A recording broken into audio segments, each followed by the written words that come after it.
महाराष्ट्राचा। नमस्कार, मी गौरी. संध्या लाईव्ह मध्ये आपलं सगळ्यांचं स्वागत। छत्रपती संभाजीनगर मध्ये मोठी कारवाई करण्यात आली आहे। नाशिक कॉर्पोरेट प्रकरणातील आरोपी निदा खानला आश्रय दिल्याच्या आरोपावरून नगरसेवक मतीन पटेल यांच्या घरावर महानगरपालिकेनं बुलडोझर चालवलाय। अनधिकृत बांधकामावर ही कारवाई करण्यात आल्यानं शहरात मोठी खळबळ उडाली आहे। छत्रपती संभाजीनगर येथील नगरसेवक मतीन पटेल यांच्यावर आरोपी निदा खानला आश्रय दिल्याचा गंभीर आरोप करण्यात आला होता।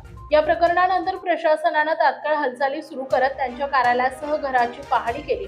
महानगरपालिकेच्या पथकानं संबंधित बांधकाम अनधिकृत असल्याचं निदर्शनास आणत बुलडोझर कारवाई सुरू केली।